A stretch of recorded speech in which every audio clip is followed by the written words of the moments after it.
Alhamdulillah, alhamdulillahilladzi khalaqal mauta wal hayata liyabluwakum ayyukum ahsanu amala. Asyhadu an la ilaha illallah wahdahu la syarikalah wa asyhadu anna Muhammadan abduhu wa rasuluh la nabiyya ba'da.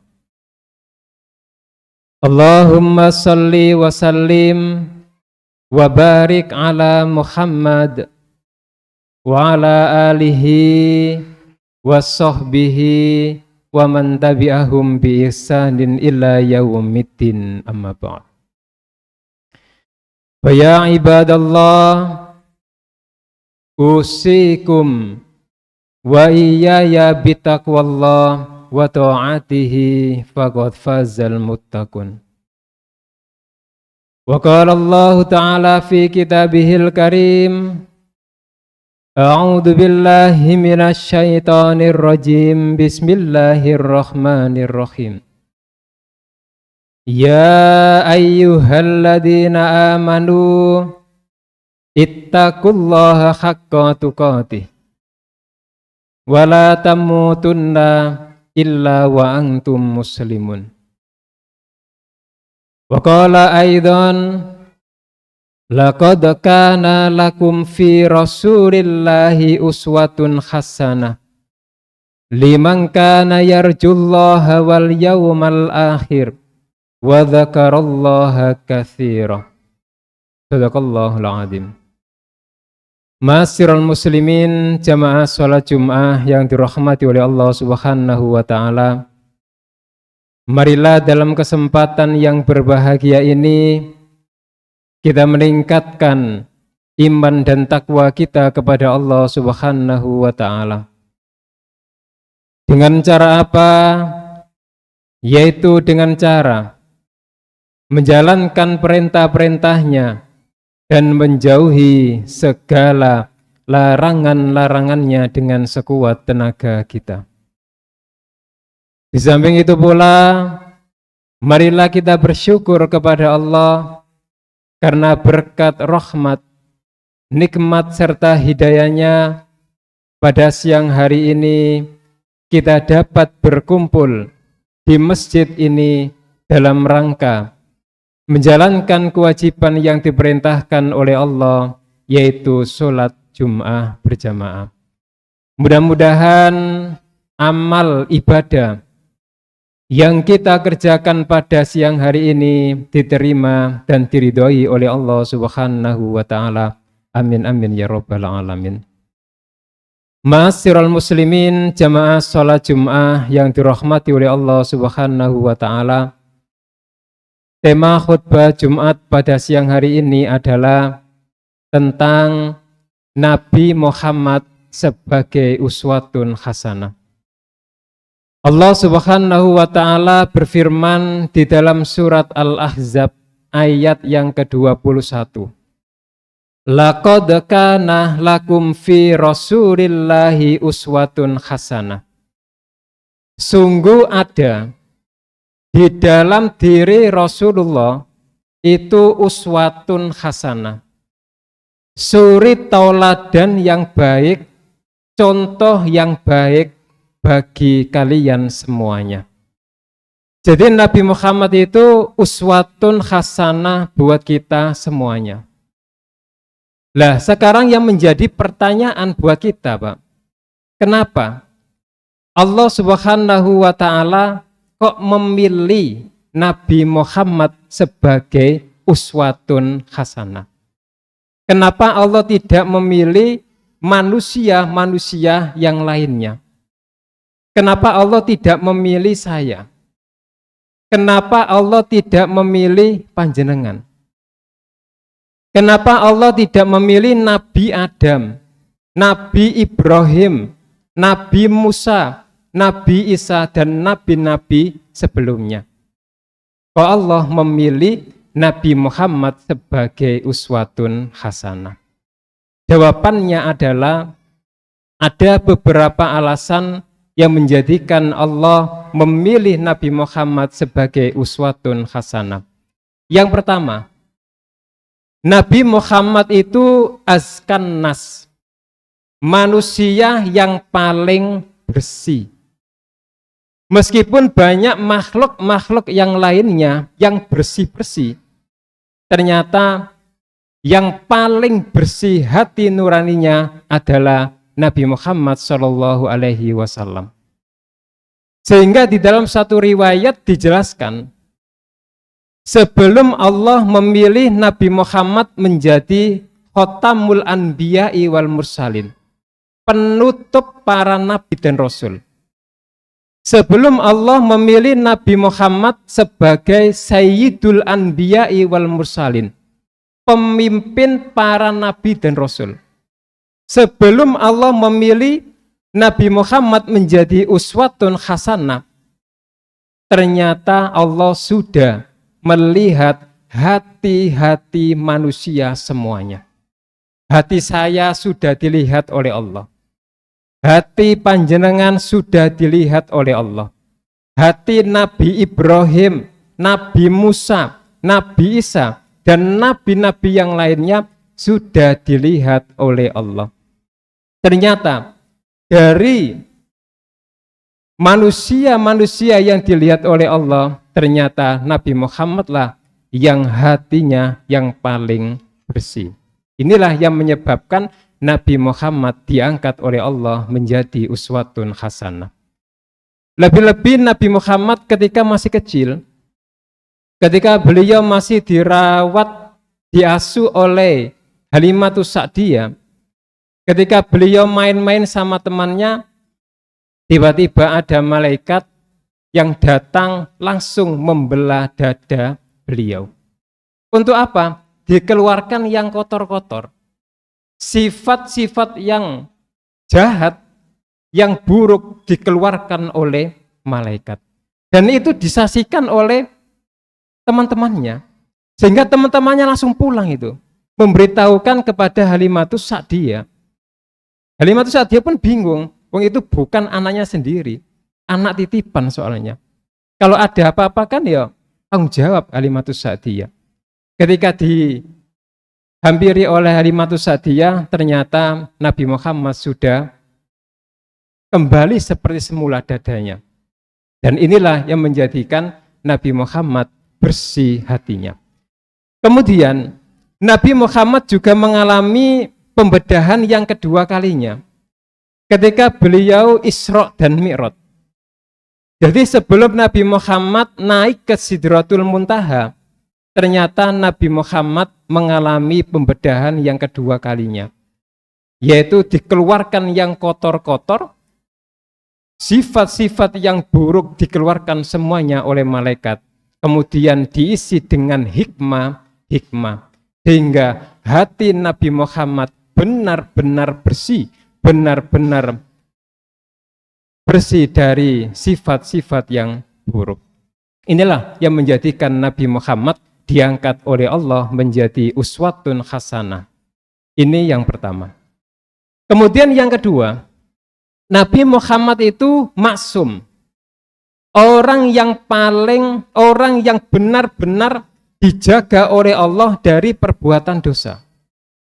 Sehingga selama hidup Nabi Muhammad tidak pernah melakukan perbuatan dosa. Selama hidup Nabi Muhammad tidak pernah melakukan kemaksiatan. Selama hidup Nabi Muhammad tidak pernah melakukan pelanggaran. Sehingga Al-Quran sendiri itu mengabadikannya di dalam surat Al-Maidah ayat yang ke-67. Wallahu ya'simuka minan nas. Dan Allah selalu menjaga engkau wahai Muhammad minan nasi, dari manusia. Artinya apa? Nabi Muhammad itu memang didesain oleh Allah menjadi khotamul anbiya'i wal mursalin, penutup para nabi dan rasul. Nabi Muhammad memang didesain oleh Allah menjadi sayyidul anbiya'i wal mursalin, pemimpin para nabi dan rasul. Nabi Muhammad memang didesain oleh Allah menjadi uswatun hasanah, suri tauladan yang baik bagi kita. Makanya Nabi Muhammad benar-benar ismah, benar-benar dijaga oleh Allah dari perbuatan dosa.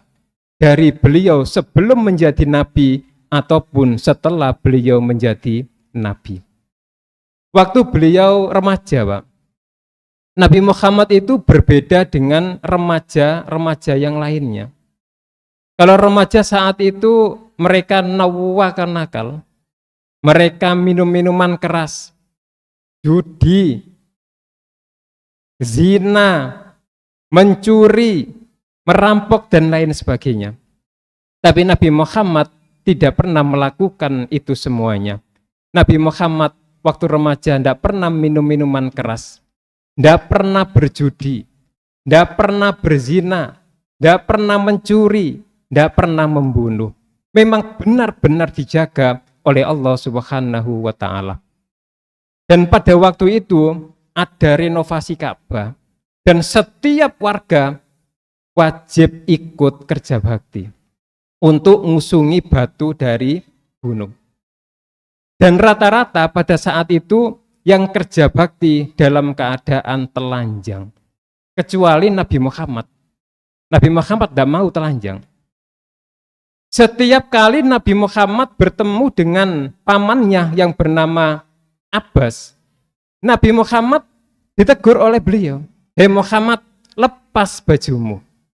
Gunakan pakaianmu itu untuk sandaran di baumu, biar waktu ngangkat batu tidak sakit." Tapi Nabi Muhammad tidak mau, tetap tidak mau.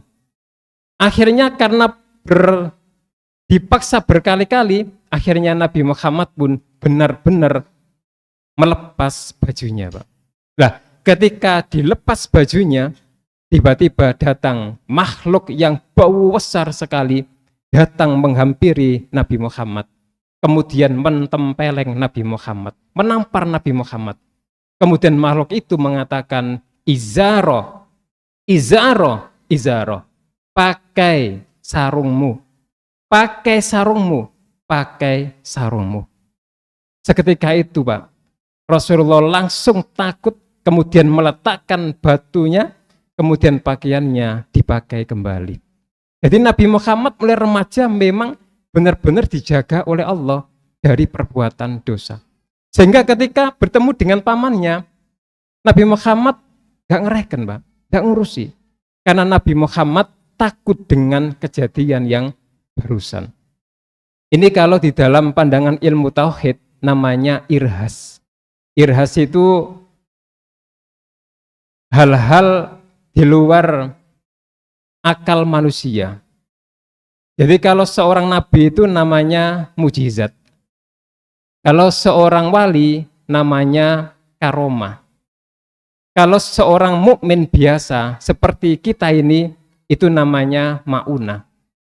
Tapi kalau ada orang jahat yang sakti mandraguna, maka itu namanya istidraj. Diulur-ulur oleh Allah biar semakin sesat, apapun yang ia inginkan selalu dituruti oleh Allah. Biar apa? Semakin jauh dari Allah, semakin jauh dari Allah.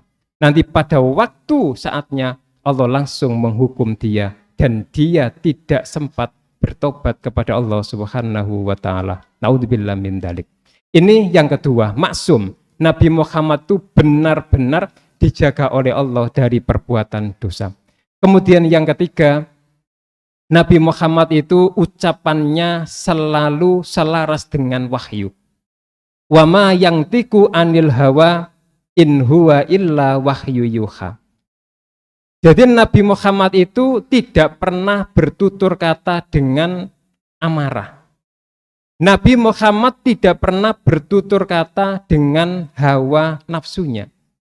Tapi Nabi Muhammad bertutur kata sesuai dengan wahyu yang diturunkan kepada beliau. Jadi kalau ada wahyu yang mengatakan jangan berbohong, maka Nabi selama hidupnya nggak pernah berbohong. Kalau wahyu mengatakan jangan ghibah, Nabi pun nggak pernah ghibah selama hidupnya. Kalau ada wahyu yang turun nggak boleh gondokan. Nabi Muhammad nggak gondokan selama hidupnya. Jadi benar-benar perkataan Nabi, perbuatan Nabi itu selaras dengan wahyu yang diturunkan kepada dia. Inilah yang menyebabkan Nabi Muhammad layak diangkat oleh Allah menjadi uswatun hasanah. Ma'asyiral muslimin, jamaah sholat Jum'ah yang dirahmati oleh Allah Subhanahu wa taala. Kesimpulannya, Nabi Muhammad diangkat oleh Allah menjadi uswatun hasanah. Yang pertama, karena beliau askan nas, orang yang paling bersih. Jadi kalau panjenengan pengen mengikuti uswatun hasanah Rasulullah, berarti langkah pertama jenengan harus membersihkan hati panjenengan. Lek panjenengan senengane marah-marah, dikurangilah. Bertekad kepada Allah mengurangi. Biasanya 1 hari marah ping 10, ya dikurangi ping 6 lah. Bulan berikutnya 5 kali, berikutnya 4 kali, bertahap.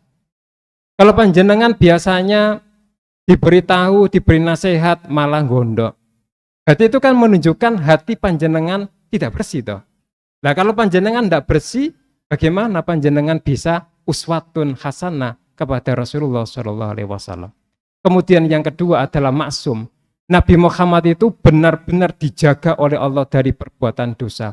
Berarti kalau panjenengan pengen uswatun hasanah, berarti panjenengan harus berusaha sekuat tenaga jangan melakukan perbuatan dosa sekecil apapun.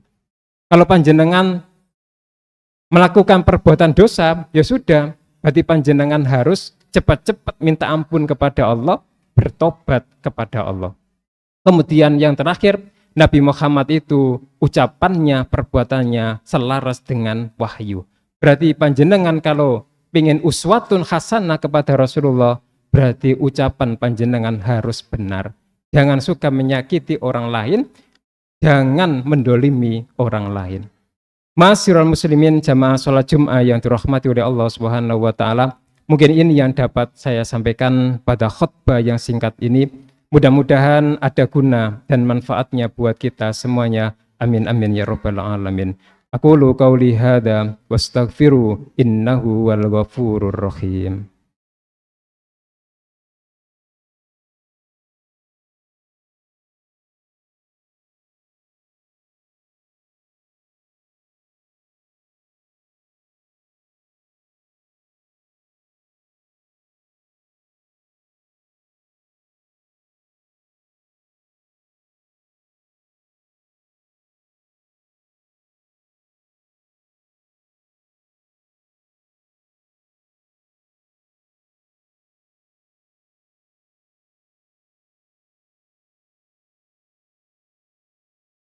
Alhamdulillah. Alhamdulillahilladzi arsala rasulahu bil huda wa dinil haq liyudhhirahu 'ala dini kulli walau karihal kafirun. Asyhadu an la ilaha illallah wahdahu la syarikalah wa asyhadu anna Muhammadan abduhu wa rasuluhu lan nabiyya ba'da. Allahumma shalli wa sallim wa barik ala Muhammad wa ala alihi wa sahbihi ajma'in amma ba'du. Qala Allah ta'ala fi kitabihil karim, a'udzu billahi minasy syaithanir rajim, bismillahirrahmanirrahim. Ya ayyuhalladzina amanu ittaqullaha haqqa tuqatih wa la tamutunna illa wa antum muslimun. Wa qala aidan innallaha wa malaikatahu yusholluna 'alan nabi. Ya ayyuhalladzina amanu sallu alaihi wa sallimu taslima. Allahumma salli ala Muhammad wa ala ali Muhammad. Allahumma ighfir lil muslimina wal muslimat wal mu'minina wal mu'minat al-ahya'i minhum wal amwat. Rabbana hab lana min azwajina wa dhurriyyatina qurrata a'yun waj'alna lil muttaqina imama. Rabbana dhalamna anfusana wa illam taghfir lana wa tarhamna lanakunanna minal khasirin. Rabbana la tuzigh qulubana ba'da idh hadaitana wa hab lana min ladunka rahmah innaka antal wahhab. Rabbana ighfir lana wa liwalidina warhamhuma kama rabbayana shighara. Rabbana atina fid dunya hasanah wa fil akhirati hasanah wa qina adzabannar. Subhana rabbika rabbil izzati amma yasifun wa salamun alal mursalin walhamdulillahi rabbil alamin. Wala dzikrullahi akbar. Aqimis shalah.